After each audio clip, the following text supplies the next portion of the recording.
안녕하세요. 법무법인 성지 파트너스입니다. 부정행위는 그 남자도 같이 했는데 왜 모두 제 책임인가요? 법적 분쟁이 발생했을 때 한 사람 또는 한 가정에 감정적인 피해를 입혔을 때도 제3자는 일정 부분 책임을 지게 됩니다. 그런데 일부 기혼자들은 배우자에게는 책임을 묻지 않고 외도 상대방에게만 소송을 제기하고는 합니다.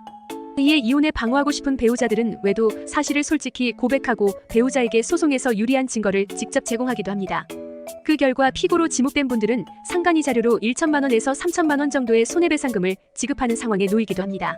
동일한 이유로 법무법인 성지 파트너스를 방문하는 여성분들이 많습니다. 기혼자와 외도를 한 것은 큰 잘못임을 인정하지만 그 책임을 홀로 지는 것은 억울하다는 것입니다. 홀로 상간녀 소송의 피고가 된 상황이라면 일정 부분은 억울한 감정을 느끼는 것이 당연합니다. 기혼자의 연애는 두 사람이 불법 행위를 함께 한 것이므로 책임도 함께 지는 것이 마땅합니다. 이에 민법을 따른 여러 판례에서 상간녀 구상권을 인정하고 있습니다. 이번 글에서는 구상권 청구를 통해서 상간이자료 감액을 받는 방법에 대해서 말씀드리고자 합니다. 또한 손해배상 청구를 받은 피고로서 주의해야 할 점에 대해서도 실제 사례를 들어 말씀드리겠습니다. 기혼자와의 연애는 어떠한 이유에서도 용인되지 않으므로 올바르게 대처해야만 합니다. 억울한 점이 있다면 밝히되 증거를 통하여 밝혀진 부정행위에 대하여는 무작정 책임을 회피하는 행동은 보이지 말아야 합니다.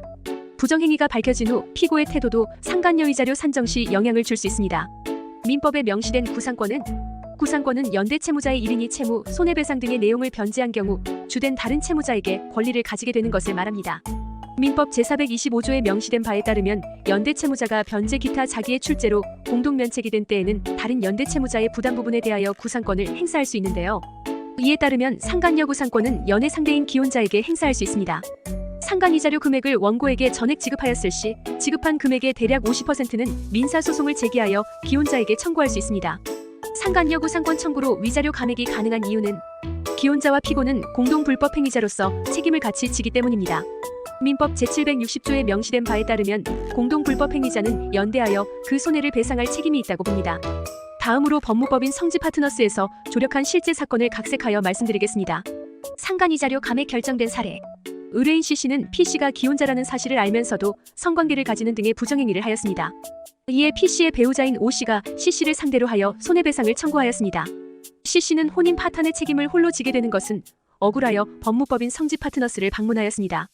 본 대리인이 사안을 검토한 결과 P씨는 O씨와 이혼하지 않으려고 부정행위를 모두 고백한 상태였습니다. 이에 O씨는 P씨를 용서하였고 혼인을 유지하기로 결정한 것으로 추측되었습니다. 이에 본 대리인은 법정에서 원고인 O씨가 C씨를 상대로 하여 청구한 3천만 원은 과하다는 점을 주장하였습니다. 두 사람의 관계를 먼저 끊은 것이 C씨인 것에 따르면 O씨에게 정신적 고통을 가한 주된 책임자는 P씨라는 사실을 밝혔습니다. 또한 원고가 P씨와 혼인을 유지하기로 결정한 상태이므로 C씨의 부정행위가 원고의 혼인 생활에 큰 영향을 끼쳤다고 보기는 어려운 점도 전하였는데요. 덧붙여 피고와 P씨는 공동 불법 행위자로 판단되는 바 이 점을 종합적으로 고려하여 위자료를 산정해야 함을 피력하였습니다. 이에 가정법원은 저희 측의 주장이 타당하다고 판단하여 위자료 700만 원을 지급하라고 판결하였습니다. 결과적으로 상간이자료가 23% 이상 감액되었습니다.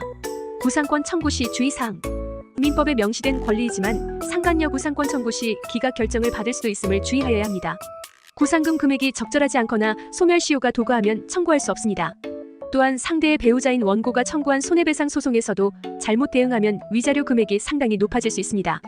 피고로서 소송에 임할 때 옳지 못한 태도를 보이거나 부정행위가 발각된 후 옳지 못한 언행으로 원고에게 더 큰 정신적 피해를 주었을 경우 위자료 감액이 어렵습니다. 기혼자라는 사실을 모르고 부정행위에 이르게 된 경우에는 대리인과 상의하여 책임을 지지 않도록 노력할 필요가 있습니다. 실제로 법무법인 성지 파트너스는 이혼 소송 중이라는 말을 믿고 연애를 시작하였던 한 피고의 소송을 대리한 적이 있습니다. 치밀한 변론 끝에 기각 결정까지 받았습니다. 저희 로펌은 의뢰인이 저지른 잘못을 가려주려는 것이 아닙니다.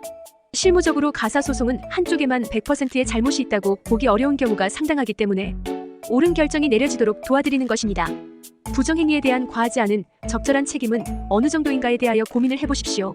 원고의 주장이 과하거나 잘못되었거나 손해배상금이 너무 과하다면 법률 상담을 받아보십시오.